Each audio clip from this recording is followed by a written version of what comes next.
CTET दिसंबर 2024 का result कल 9 तारीख को जारी हुआ है और आप जो भी लोग एग्ज़ाम दिए होंगे अपना रिज़ल्ट देख लिए होंगे और अब आगे भर्ती का इंतज़ार है सभी लोगों को। तो कुछ राज्यों में भर्तियां आ चुकी हैं, जैसे अगर बात करें एमपी में, तो वहाँ पर शिक्षक भर्ती का कैलेंडर जारी हो गया। अब हर राज्य में आयोग बनाए जा रहे हैं और वो कैलेंडर जारी करेंगे कि इस वर्ष हम कौन कौन सी भर्ती देंगे।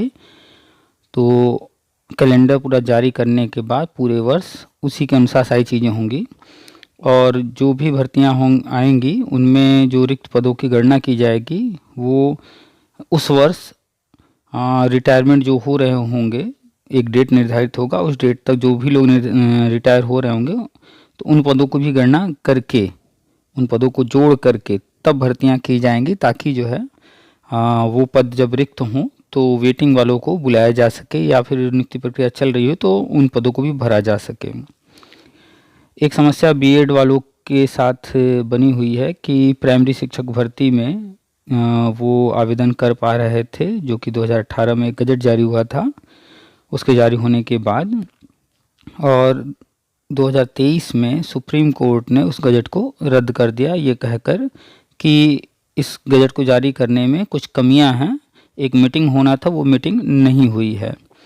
उसके बाद जब कोर्ट ऑर्डर आ गया तो एनसीटी ने इस पर कमेटी बना करके नया गजट जारी करने की प्रक्रिया शुरू कर दी थी और लगभग 1 वर्ष से ज़्यादा समय लिया उन्होंने और सारी प्रक्रिया पूरी करके और इस गजट को तैयार कर लिया है। उस पर रिवीजन का काम चल रहा है, ये अपडेट्स हम लगातार दे रहे हैं। अब जब भी आने वाले कुछ दिन में जिस भी दिन ये गजट आ जाए, तो जिस दिन ये गजट आ जाएगा उसके बाद बीएड फिर से प्राइमरी में वैलिड हो जाएगा। तो बीएड वालों को चिंता करने की ज़रूरत नहीं है, थोड़ा सा और धैर्य रखें। तो 4 वर्षीय बीएड, 2 वर्षीय बीएड और 1 वर्षीय बीएड, ये सारे जो है pre primary, primary, junior, TGT, PHT सब में वैलिड रहेंगे। अब नया रूल रेगुलेशन आ जाएगा, टीजीटी पीएचटी के लिए भी नया टेट सीटेट आने वाला है, उसकी भी तैयारी चल रही है और सीटेट और टेट वगैरह का जो है एग्ज़ाम पैटर्न, उसमें जो सिलेबस वगैरह है थोड़ा परिवर्तन होने की संभावना है जल्द ही। खैर ये अपडेट्स जो है आएंगी जल्द ही। और बिहार की बात करें तो बिहार में बीपीएससी जो है करा रहा है शिक्षक भर्ती वगैरह, लगातार जो है भर्तियां वहां पर चर्चा में बनी रहती हैं। तो वहाँ पर जो कैंडिडेट्स हैं तरह तरह की समस्याएं हर जगह हर किसी को होती हैं। तो आज एक कॉल वहीं से है, अभी आप सारी बातें सुनेंगे। बीपीएससी एक काम और कर रहा है कि जो भी लोग जो है वहाँ पर नकल वगैरह या इस तरह का कुछ भी गड़बड़ी करते हुए पकड़े जा रहे हैं तो उनको आजीवन के लिए बैन कर दिया, यानी कि अब कभी भी किसी भी भर्ती में वो आवेदन नहीं कर पाएंगे। और ये रूल सिर्फ वहीं नहीं लागू होना है, ये जो यूपी के अंदर यूपी शिक्षा सेवा चयन आयोग तैयार हुआ है ये भी यही काम करेगा, हर राज्य में होगा, ताकि जो है व्यवस्था में थोड़ा सुधार लाया जा सके। तो सीटेट का रिजल्ट आ गया है, बीएड का बजट आने जा रहा है और यूपी में जो है भर्तियां आने जा रही हैं, कैलेंडर यहाँ भी जारी होने जा रहा है और बहुत सारी शिक्षक भर्तियां आएंगी, प्राइमरी, जूनियर, टीजीटी, पीएचटी हर लेवल पर आएंगी। तो आप लोग जो है तैयारी करते रहिए, आगे जो भी भर्तियां आ रही हैं उन्हें प्रयास करते रहिए। लगातार अपडेट्स हम दे रहे हैं कि जो भी पूरे भारत में संविदा शिक्षक हैं उनके लिए तरह तरह की जो है योजनाएं तैयार की जा रही हैं उनको परमानेंट करने का। एमपी में तो सीधे सीधे 50% आरक्षण दे दिया गया है, आप उठा कर कैलेंडर देख लीजिए, वहाँ पर जो संविदा शिक्षक हैं उनको परमानेंट करने का 50%, जैसे अगर मान लीजिए 50,000 सीट आती है तो 50,000 में 25,000 उन्हीं से भरे जाएंगे, उसमें अन्य लोग नहीं आएंगे। तो इस तरह से आरक्षण वगैरह दे करके वहाँ पे किया जा रहा है। इस तरह की चीज़ें यूपी में हो चुकी हैं पहले, शिक्षा मित्रों को 10% आरक्षण रहा है पुरानी भर्तियों में, आप देखेंगे तो 72,000 में या उसके पहले जो भर्तियाँ हुई हैं, फिर इसके बाद जो है तरह तरह के नियम बदलते रहे हैं।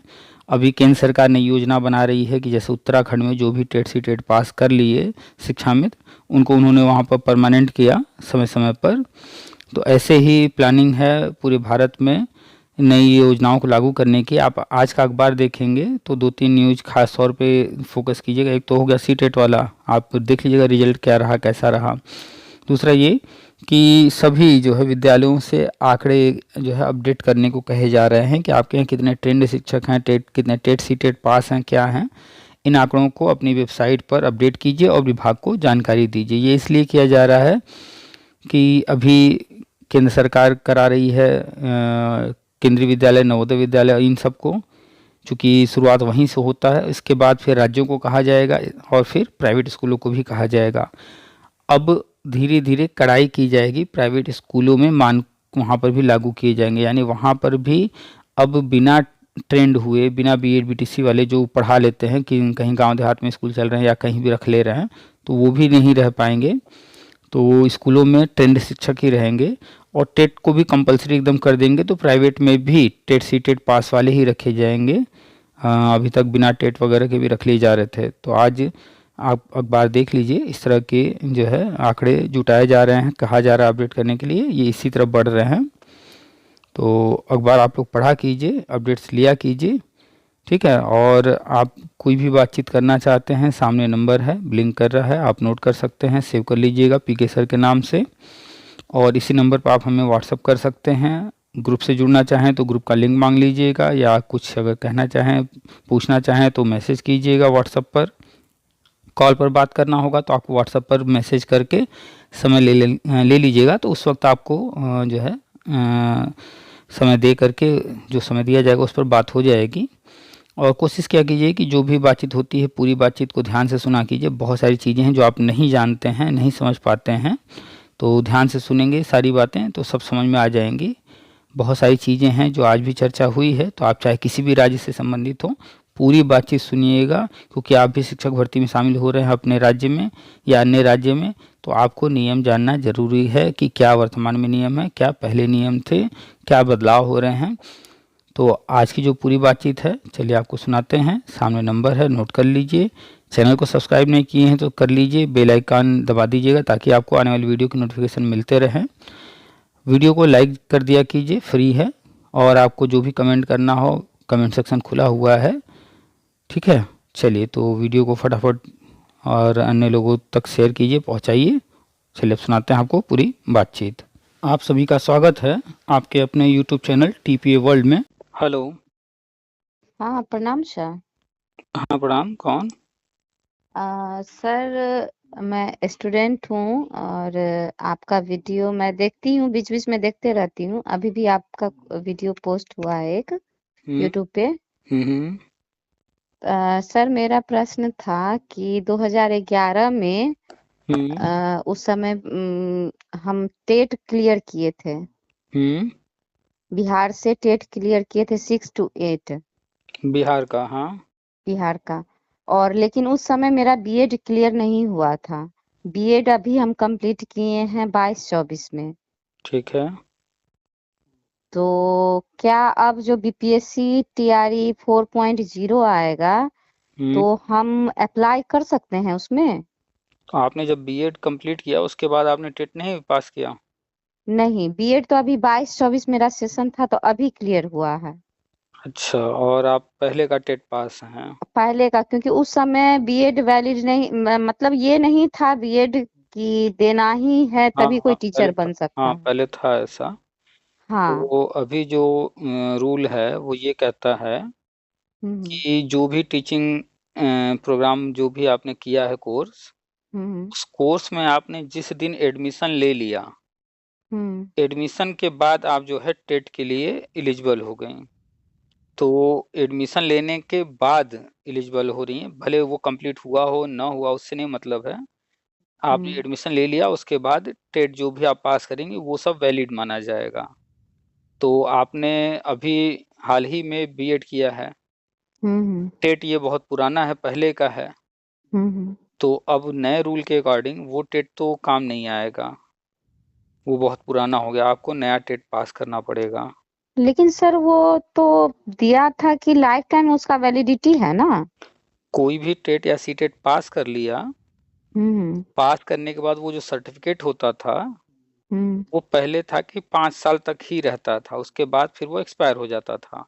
हम्म तो जो आपने टेट पहले पास किया है, उसका जो समय सीमा था कि 5 साल, उसके बाद वो सर्टिफिकेट बेकार हो जाएगा। तो अब लाइफ टाइम होने से वो सर्टिफिकेट वापस से जिंदा हो गया, वैलिड हो गया कि ये जो है वैलिड है, इसका यूज किया जा सकता है और ये एक्सपायर अब नहीं है। जैसे हाई स्कूल, इंटर, ग्रेजुएशन का सर्टिफिकेट होता है वैसे ही, लेकिन ये उसकी वैलिडिटी के बारे में है कि लाइफ टाइम हो गया है। लेकिन जो आप जब वैकेंसी में अप्लाई करने जाएंगी और आप उसमें अप्लाई करेंगी और जब सिलेक्शन पा करके जब ज्वाइनिंग होने जाएगी, तो वहाँ पर आपको या तो शुरू में ही या कहीं और किसी न किसी स्टेज पर जो है आपको अयोग्य घोषित करके बाहर कर दिया जाएगा, क्योंकि नियम ये कहता है कि आप जब टीचर ट्रेनिंग जो की हैं उसमें एडमिशन लेने के बाद आप पास की हों, तो वो सर्टिफिकेट अगर वैलिडिटी देखा जाए समय,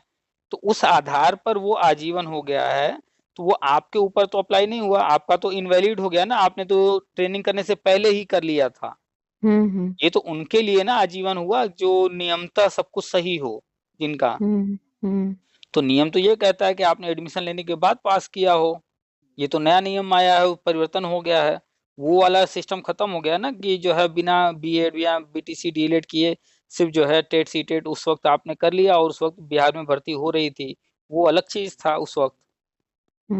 तो कुल मिलाकर के वो सर्टिफिकेट आपके साथ अन्य जितने लोगों ने पास किया रहा होगा उस वक्त, तो उसमें जिसका बीएड बीटीसी पहले हो रखा होगा, तो अब वो अगर यूज करना चाहेगा तो उसको दिक्कत नहीं है, उसका तो लाइफ टाइम हो चुका है, वो वैलिड है, उसके लिए तो बेनिफिशियल है। लेकिन आपके मैटर में, आपके कंडीशन में आपके काम का नहीं रहा। क्यों? क्योंकि आपने अभी हाल ही में बीएड किया है। आपने जब उस वक्त ये टेट पास किया तो आप अकेले तो रहे नहीं होंगे, और भी हजारों लोगों ने फॉर्म भरा होगा। उन हजारों लोगों ने जब फॉर्म भरा, हजारों लाखों लोगों ने पास किया, सारे के सारे आपकी तरह नहीं रहे होंगे कि कोई भी बीएड बीटीसी डीएलएड कुछ न किया हो। बहुत सारे लोग रहे होंगे जिन्होंने बीएड बीटीसी डीएलएड कुछ तो किया रहा होगा। तो उनमें से वो लोग जो बीएड बीटीसी डीएलएड किए रहे होंगे और वो वाला टेट पास किए होंगे और वो टेट एक्सपायर हो गया था, तो अब अगर वो जो है इसका यूज करके कहीं अप्लाई करना चाह रहे हो, उनके लिए वो लाइफ टाइम वाला मैटर काम करेगा कि हाँ उनका वैलिड हो गया है। लेकिन आपके जो है मैटर में तो नहीं, आप तो अभी हाल ही में बीएड की हैं। हाँ, अभी हाल में। बात समझ में आ गई? तो दोनों अलग अलग चीजें हैं ना, ये रूल तो अलग कहने है, का वो रूल मतलब अलग। है कि अभी अभी बीपीएससी में मैं नहीं फॉर्म नहीं फिल कर सकती हूँ, है ना? आपकी अगर इच्छा है कि फॉर्म भरना है और एग्जाम देना है, अनुभव लेना है, तो आप उसके बेस पर फॉर्म भरिए। आपका पैसा लगेगा, आप एग्जाम देंगे, सारी चीज होंगी, लेकिन लेकिन ये कहीं कहीं तो ये भी देखने को मिल रहा है ना कि किसी भी रीजन से अगर बीपीएससी में गलत फर्जी पाया जाता तो उसको फिर लाइफ टाइम तक बैन कर दिया जाता, तो ये भी हाँ, एक अभी डर है। अभी कुछ लोग नकल वगैरह का कुछ किए हैं, 68 लोग, उनको आजीवन के लिए बैन कर दिया गया। हम्म तो ये तो है बीपीएससी के रूल के अकॉर्डिंग कि गलत इन्फॉर्मेशन नहीं देना है। लेकिन ये आपका जो है रूल एनसीटी का है, बीपीएससी का रूल नहीं है। तो आप हम्म आवेदन करना चाहें तो कर सकती हैं, आप प्रयास कर सकती हैं। आप कोई हम्म गलत इन्फॉर्मेशन नहीं दे रही हैं। आपने खुद हम्म टेट पास किया है और वो टेट हम्म आजीवन हो चुका है, ये भी सही है। हम्म आपने बीएड किया है, वो भी हम्म इन्फॉर्मेशन जो भरेंगे उससे संबंधित वो भी सही है। हम्म ठीक है। अब वहां हम्म पर जो है ऑप्शन में जब टेट हम्म का भरेंगी, हम्म आप बीएड भरेंगी, बीएड के बाद टेट का भरना शुरू करेंगी, तो वहां अगर ऑप्शन ले रहा है तो फॉर्म हम्म, भरिए, आगे बढ़िए। आपको वैन इस बेस पर कैसे कर देंगे? आप तो सब कुछ सही दे रही हैं। सही दे रही हूँ, हाँ। हाँ, बस ये है कि रूल ऐसा है, तो आपको आगे किसी स्टेज पर रिजेक्ट किया जा सकता है, इसके लिए मेंटली तैयार होकर के आगे बढ़िए। तो आपके सामने दो विकल्प हैं। तो एक, रिजेक्ट किया जा सकता है लेकिन बैन तो नहीं किया जा सकता, है ना? उसी पर तो अभी हमने आपको बताया कि वैन करने का कोई ये रीजन नहीं बन रहा है। वैन उसको किया जाता है जो हाँ, कोई गड़बड़ी करता है। आप कोई गड़बड़ी नहीं कर रही हैं, जैसे अभी नहीं। 68 लोगों को लाइफ टाइम के लिए, आजीवन के लिए बीपीएससी ने बैन कर दिया। अभी आज का ये हम्म अखबार में न्यूज आया था कि हम्म 68 लोग जो है वो हम्म बीपीएससी ने आजीवन के लिए बैन कर दिया। अब बीपीएससी का कोई फॉर्म कभी नहीं भर पाएंगे वो। हम्म तो वो वाला मैटर अलग है, उसमें आप नहीं आ रही हैं। आप या तो फॉर्म नहीं भरेंगी, तो आपने अभी टेट पास नहीं किया है, तो आप तो ऐसे ही बाहर हैं। हम्म। या तो आप फॉर्म भरेंगी और भरने के बाद आगे अगर सब कुछ ठीक रहा, आप आगे चलती चली गई तो अच्छी बात है, नहीं किसी स्टेज पर आपको रोका जाएगा तो उसके लिए मेंटली तैयार रहिएगा। फॉर्म भरना चाहे भर दीजिए, जी। कोशिश कीजिएगा कि उधर फॉर्म ये भर दीजिए, और जैसे ही सी टेट आता है या आपके बिहार का टेट आता है, उसको भी आप पढ़ाई करेंगे ही बीपीएससी देने के लिए। तो आप सीटेट का रिजल्ट आज आया है, लेकिन मेरा 81 है, 82 की जगह 81 है, वो एक मार्क्स अच्छा, मेरा वो तो मिस हो 20 नंबर गया। वाला रिजल्ट आज आ गया? आज ही आया है। तो अच्छा, तो उसमें आप जो है पास नहीं हो पाए। एक नंबर से मेरा छूटा है। तो आप बीपीएससी वाला फॉर्म भर दीजिए, पढ़ाई शुरू कर दीजिए, दिमाग में रख लीजिए कि हमें बीपीएससी भी देना है और सी टेट भी अगला देना है। अच्छा और सर, सीटेट का जैसे एक नंबर से मेरा छूटा है, और मैं ऑफिशियल जब आंसर की मिलाई थी उसमें मेरा 83 बन रहा था, हम्म और अभी मेरा 81 आया है, लेकिन ऑफिशियल आंसर की के अकॉर्डिंग मेरा जो ओएमआर सीट है उससे भी मैच करने के बाद 83 आ रहा था। प्लस में 2-3 क्वेश्चन ऐसा भी था जो मुझे लगा कि नहीं ये सही है, मैं गूगल से भी सर्च करके देखी थी। तो अब रिजल्ट आने के बाद उस पे कुछ किया जा सकता है क्या? पहली बात तो आंसर की जो उन्होंने दिया है हम्म। उसके अनुसार जो आंसर है, और आप कह रही हैं कि 2-3 ऐसे हैं जो कि मैं गूगल करके देखी, हम्म। तो उसको तो भूल जाइए, क्योंकि हम्म। वो जो है आप सीबीएसई को सीधे चैलेंज करेंगे कि भैया आप आंसर गलत ले रहे हो, ये नहीं नहीं, आंसर मैं होगा। चैलेंज नहीं कर रही हूँ, और उनके वन आंसर की मिनट के वन अकॉर्डिंग मेरा मिनट 83 आया है। 1 मिनट, आपकी सारी हम्म। बात हम सुन लिए हैं, और आपने एक साथ अगर कई बातें बोली हैं तो एक साथ सबका तो जवाब नहीं देंगे ना, हाँ, जी बारी जी। बारी से ही होगा ना। जी जी। तो फिर सुनने के भी जो है थोड़ा सा धैर्य रखिए। सॉरी। एक साथ अगर आप 4 सवाल कर रही हैं तो चारों के जवाब एक साथ संभव नहीं है कि दिया जाए, बारी जी बारी सॉरी। दिया जाएगा ना। आपको नहीं समझ में आ रहा है कि आपने 4 सवाल कर लिया, आपको लग रहा है आप जी तो बस एक ही सवाल किए हैं, लेकिन आपने जितनी जी। बात बोला उसमें 3-4 सवाल आ गए। जी तो एक एक करके सुनिए। जी। तो आपने पहला जो कहा कि जो है मेरे 3-4 मेरे अकॉर्डिंग जो है सही हो रहे हैं, लेकिन बीपीएससी ने जो आंसर की जारी किया है उसमें कुछ हम्म। और आंसर है।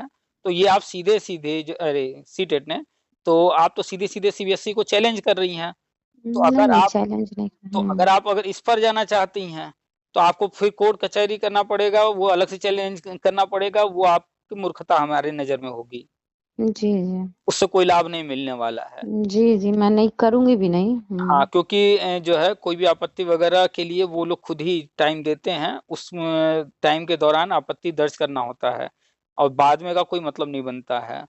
और रहा बात आपने कि उनके आंसर की के अनुसार आपका 83 हो रहा है, हम्म। लेकिन जब रिजल्ट आया है तो आपके नंबर कुछ और हैं, हम्म। तो फिर से उनका आंसर की लेकर के फिर से आप अपना चेक कीजिए। हम्म। अगर फिर भी आपका लग रहा है कि 83 हो रहा है और उन्होंने 81 नंबर दिया है, हम्म। तो आप इसके लिए देखिए क्या प्रोसेस है, उनके साइट पे जा करके, या कोई नोटिफिकेशन वगैरह पहले का हो कहीं पर कुछ मिल जाए, तो उसके लिए जो है आप आवेदन डाल सकती हैं कि जो है आंसर की के अनुसार मेरा इतना है, ओएमआर के कॉपी के साथ वो सबमिट होगा, और फिर आपका नया वहाँ से सर्टिफिकेट बनेगा, नया रिजल्ट घोषित होगा, वो अलग प्रोसेस हो गया। बात समझ आ हम्म। गई? हम्म। दोनों अलग अलग चीजें हैं कि जो आंसर की उन्होंने जारी किया है, और हम्म। उसमें जो आंसर उन्होंने सही माना है और आप जो आंसर मान रही हैं सही, उन दोनों में जो फर्क है, तो वो तो सीधे सीधे जो पेपर बनाया गया है, जो आंसर जारी किया गया उसको चैलेंज करना, तो वो अलग मैटर है। और उनके आंसर की से जितने नंबर आपके बन रहे हैं और उतने नंबर आपको नहीं मिले हैं, ये अलग हम्म। मैटर है। बात समझ में आ गई? हम्म। तो वो वाला चैलेंज करना कि आपने आंसर जो माना है सही, वो आंसर नहीं सही, ये सही हो रहा है, वो चैलेंज करने का कोई लाभ नहीं इतनी जल्दी मिलने वाला, उसके लिए बहुत लंबी लड़ाई लड़नी पड़ेगी। नहीं नहीं, उतना मैं क्योंकि नहीं आप अभी करूंगी। जो आंसर कह भी रहे हैं वो गूगल वगैरह कहाँ-कहाँ से जो है आंसर, ठीक है? वो अलग हम्म। मैटर है। हाँ, जो आंसर की उन्होंने जारी किया है उसके अनुसार आपके नंबर ज़्यादा हो रहे हैं, नंबर आपको कम मिला है, तो ये आपके पक्ष में है क्योंकि उनका ही आंसर की जारी किया हुआ है। हम्म। और आप अपने ओएमआर से अच्छे से चेक कर लीजिएगा, श्योर हो जाइएगा, तब इस तरफ पता कीजिएगा कि क्या करना होगा, कैसे करना होगा। और हमें लगता है ये सब करेंगी, उसमें ज़्यादा उलझने से बेहतर है आप जो है माइंड डाइवर्ट होगा, चीज़ों में उलझेगा। उससे बेहतर कि जो है जैसा है रिजल्ट उसको एक्सेप्ट कीजिए। सबसे आसान रास्ता अगला जो सीटेट है उस पर फोकस कीजिए। और जी अगली बार जी। ये याद रखिएगा कि हमको 82, 83, 85 नहीं सोचना है, हमको 150 नंबर सोचना है। 150 में 1 गलत हो जाए, 4 गलत हो जाए, 10 गलत हो जाए, 15 गलत हो जाए, तब भी आप हर हाल में पास रहेंगी। लेकिन अगर आप 82 नंबर सोच के चलेंगे, हमें 82 सिर्फ लाना है, पासिंग नहीं में नहीं। 82 है, तो एक नहीं। नंबर से देख रही हैं ना आप चूक गई। हम्म। ये चूक जो हुआ है, ये जो आप क्वेश्चन कर रही हैं कि 83 उसके अनुसार है, मिला है 81, या जो कह रही हैं कि कुछ जो है आंसर मेरे अनुसार ये होने चाहिए, उन्होंने ये किया। ये सारे सवालों का एक ही जवाब है कि आपने अपना लक्ष्य छोटा रखा। आपने अपना लक्ष्य 82 रखा। आपने अगर अपना लक्ष्य 150 रखा होता कि हमें 150 के 150 प्रश्न करने हैं और पूरी पढ़ाई करनी है 150 नंबर के लिए, तो 150 में कितना गलत होता? 10, 20, 25, 30, तब भी तो हर हाल में आप पास होती ना। जी तब 1-2 नंबर से क्या फर्क पड़ जाता क्या? जी। हाँ, तो याद रखिए कि हर पोर्शन 30 प्रश्न आते हैं, 30 के 30 प्रश्न हमें सही करने हैं। पढ़ाई ये मान करके करना है। अगर ये मान करके कर रही हैं कि हमें टोटल 82 नंबर लाना है किसी तरीके से, तो आप ऐसे ही परेशान रहेंगी। तो जी हमेशा पढ़ाई करना है कि 150 में 150 पेपर, वो 150 प्रश्नों के लिए हमें पढ़ाई करना है। हर पोर्शन का, चाहे वो मैथ हो, चाहे वो ईवीएस हो, या हिंदी, या दूसरा लैंग्वेज जो भी आप लेती हों, और ये साइकोलॉजी, जो भी है 30 प्रश्न आते हैं, तो 30 के 30 प्रश्न हमें सही करने हैं। 2-4 गलत हो जाएगा वो कोई बात नहीं, 2-4 गलत होंगे हर पोर्शन में, तो भी 150 में अगर 30 भी गलत हो गया तो भी आप 120 आएंगी। 40 गलत हो जाएगा तो भी आप कहाँ आएंगी? 110। तब आपको जी। नंबर के लिए नहीं हमसे बात करना पड़ेगा, या किसी से बात करना पड़ेगा, पूछना पड़ेगा, न सोचना पड़ेगा। तो लक्ष्य जी आपका छोटा रहा, पहले इसको स्वीकार कीजिए। जी। यही सबसे बड़ी प्रॉब्लम है इस दुनिया की, कि 99.99% लोग अपने कमी को स्वीकार नहीं करते हैं। और आपकी सबसे बड़ी जो कमी है, अभी तक आपने उसको स्वीकार नहीं किया कि आपका लक्ष्य छोटा था। आपका दिमाग कहाँ जा रहा है कि जो है उन्होंने जो आंसर माना है और गूगल जो बता रहा है या किताब में जो दिया वो आंसर ही नहीं, होगा। वो मैं आपसे बस जानकारी, क्योंकि आप इस हम फील्ड आपको में हैं, मैं आपसे जानकारी जानना हम चाहिए कि आपको क्या एहसा कुछ। हम आपको एहसास करा रहे हैं कि आपका माइंड कहाँ जाना चाहिए था, या जी वहाँ सर, सही जाने बोल की रहे जगह आपका माइंड कहाँ जा रहा है। हैं।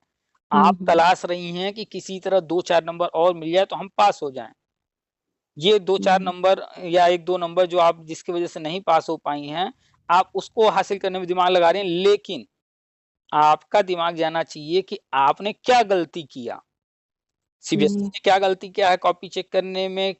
कौन-सा आंसर सही माना, गलत माना? आपके नंबर ओएमआर जो आपने चेक किया आंसर की से, और उनका कितना हो रहा है, वो तो मान लीजिए उनकी गलती है, उनको छोड़ देते हैं। चलिए वो जहाँ गलत होंगे, नहीं होंगे तो छोड़ नहीं देते नहीं, गलत मैं हैं। नहीं बोल रही हूँ, सीबीएसई को नहीं आपको गलत बोल रही हूँ, हो सकता है मेरा ही कुछ हाँ, फॉल्ट होगा। हर वक़्त आपको सामने वाले की गलती निकालने के बजाय आपको खुद पर आना है कि हम हम्म। कहाँ गलती किए। तो आपकी जो गलती थी, आप हर चीज़ को 82 पर आँक रही हैं कि 82 से हम 1 नंबर कम रह गए।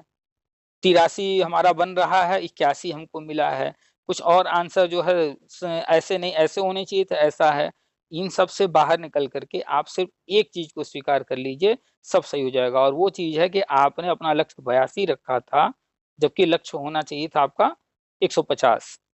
जी 150 में चाहे जितना गलत होगा, अगर आपने तैयारी 150 के लिए किया होता, तो चाहे जितना गलत होता, 10, 20, 30, 40, तब भी आप हर हाल में पास ही रहतीं।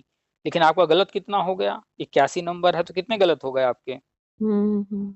बताइए कितने गलत हुए? जोड़कर बताइए। वो 60 70 नंबर के आसपास। 69, 81 मिले हैं ना? 69। जी। हाँ, तो आपके गलत जो हुए हैं, उसको स्वीकार कीजिए कि 69, 69 आंसर गलत हो गए हैं। यहाँ बात हम लोग हाँ। कर रहे हैं 2, 4, 10, 20, आप तो 69 गलत हो गई। एक तो ये हो गया। दूसरी बात, आप जो अभी बात कर रही हैं कि 83 हो रहा है लेकिन 81 मिला है, या जो उन्होंने आंसर सही माना है और हमारे अकॉर्डिंग ये होना चाहिए।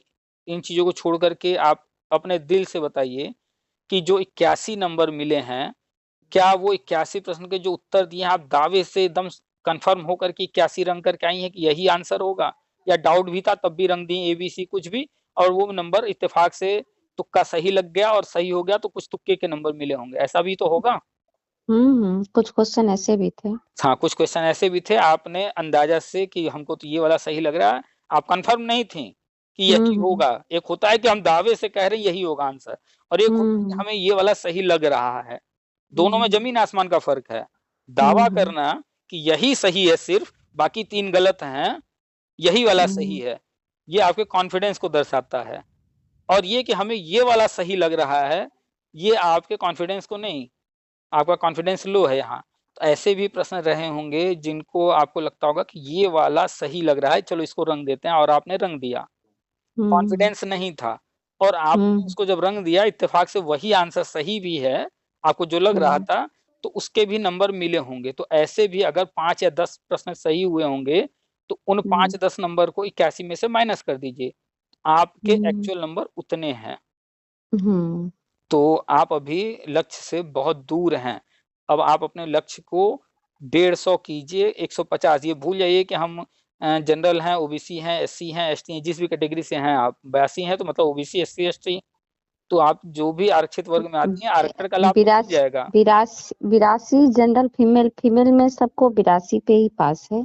अच्छा, जनरल में भी वहाँ पर फीमेल के लिए 82 है। बिरा हम्म अच्छा, चलिए, तो आप इस आरक्षण को या छूट को, इस पर ध्यान मत दीजिए, मिनिमम मार्क्स को ध्यान मत दीजिए। आपका हम्म ध्यान ये होना चाहिए कि हमेशा हमारा लक्ष्य रहेगा कि जितने नंबर का पेपर है, हमें उतने नंबर की तैयारी करनी है, छोड़ना कुछ भी नहीं है। ऐसे ही तब आपका एक सीट कंफर्म हो जाएगा। अभी आपकी एज कितनी है? एज मेरा 37 हो गया। 37 हो गया है, और अभी हाल ही में आपने बीएड किया है, और आप हम्म जनरल कैंडिडेट हैं। हम्म तो आपके पास जो है एक्सपेरिमेंट करने का ज़्यादा समय नहीं है। तो हम्म एक्सपेरिमेंट अब छोड़ दीजिए। अब आप ये ध्यान दीजिए कि एग्ज़ाम जो भी हम देने जा रहे हैं, वो कितने नंबर का है, और मेरा लक्ष्य उतना ही रहेगा, उससे कम हम अगर उसमें कोई कट ऑफ लगा है या मिनिमम मार्क तय किया गया है, मेरा लक्ष्य वो नहीं रहेगा, हमें उसको ध्यान देना ही नहीं है। तो सर फिर मैं फिर से उसी टॉपिक पे आना चाह रही हूँ कि क्या मैं बीपीएससी 4.0 में फॉर्म फिल कर दूं। फॉर्म भर दीजिए, क्योंकि आपके पास बीएड का सर्टिफिकेट भी है, आपके हाँ पास टेट का सर्टिफिकेट भी है। हाँ तो आपने खुद ही एग्जाम दे करके खुद ही टेट पास किया था, वो कोई हाँ फर्जी नहीं है। नहीं आप जो उसमें मांगा जा रहा है, वो योग्यता आप रख रही हैं, पहली बात। हाँ हाँ और वो टेट एक्सपायर भी नहीं है, अब तो लाइफ टाइम हो चुका है। तो हम्म आपके पास सर्टिफिकेट्स हैं, हम्म तो वो आपको गलत नहीं कह सकते। हाँ, रूल ये कहता है कि आपने जब टेट पास किया हो, अब नया जो रूल है तो उसमें यही कहा गया है कि आपने जो टेट पास किया हो, वो टीचर ट्रेनिंग में एडमिशन के बाद। तो ये हम्म वाला मैटर, ये आगे कहीं आएगा तो देखा हम्म जाएगा। बहुत करेंगे, इस रीजन से हमको रिजेक्ट करेंगे, बाहर करेंगे ना। लेकिन हम्म आपको जो है फॉर्म अगर वो भरने दे रहे हैं, फॉर्म भर के देखिएगा, अगर वहां पर कोई रुकावट नहीं आ रही है, तो फॉर्म हम्म भरिए, आराम से एग्जाम दीजिए, और आगे प्रक्रिया में आप पास हो जाती हैं, सिलेक्शन मिलता है, तो हर स्टेज को पार कीजिएगा, लीजिएगा, नौकरी भी मिलेगी तो। लेकिन तब तक कोशिश कीजिए कि जल्द से जल्द एक और जो है सी टेट या राज्य का टेट पास कर लीजिए हर हाल में, ताकि हाँ अगर कहीं कोई दिक्कत आए तो फटाक से हम दूसरा सामने रख दें कि लो भैया, आप अगर उसको नहीं मान रहे हो तो लो, हम ये वाला दे रहे हैं। हाँ तो अभी आई स्टेट आने वाला है लेकिन अभी आया नहीं है। जब तक बीएड क्लियर हुआ उसके बाद से अभी स्टेट नहीं आया है। अच्छा, कोई बात नहीं, ये आप मान लीजिए कि ये जनवरी है, फरवरी में हमें एग्जाम देना है, 1 महीना का लक्ष्य रख के तैयारी कर लीजिए। हम्म यही सोच करके कि अब फरवरी में हमें सीटेट देना है, या स्टेट आएगा तो स्टेट देना है, 1 महीने 2 महीने का लक्ष्य रख करके 1-2 महीने में एकदम जम करके दिन में 6 घंटे, 8 घंटे, 10 घंटे, जितना आप जो है समय दे सकती हैं, अधिक से अधिक कोचिंग वगैरह हम्म ज्वाइन करना हो या जिन जैसे भी, खुद का नोट्स बनाइए, पढ़ाई कीजिए, मेहनत कीजिए, और जल्दी से जल्दी तैयारी कंप्लीट कर लीजिए, ताकि आपको फरवरी में, मार्च में ऐसा एहसास हो कि अब कल ही अगर एग्जाम देना पड़े तो हम तैयार हैं। जी, ये मत सोचिए कि अभी फॉर्म नहीं आया है या सीटेट अब तो जो है आने में अभी टाइम है, अभी तो हाल ही में हुआ है। ये सब दिमाग से निकाल करके एकदम लग जाइए कि बस हमें 1 महीने बाद एग्जाम देना है, उस हिसाब से एकदम युद्ध स्तर पर तैयारी शुरू कर दीजिए। बीपीएससी का जी, फॉर्म भरेंगे तो उसमें भी तो एग्जाम होगा, जी। तो उसमें क्या संभावना है एग्जाम होने की, कब तक? वो अप्रैल में फॉर्म निकलने की बात चल रही थी, लेकिन बीपीएससी का कुछ नहीं कहा जा सकता। कभी-कभी वो पहले भी ले लेती है एग्जाम, तो टाइम आप से पहले भी ले लेती है, इसलिए कुछ तो कहा नहीं जा सकता। तो अभी आज आपका सीटेट का रिजल्ट आया है।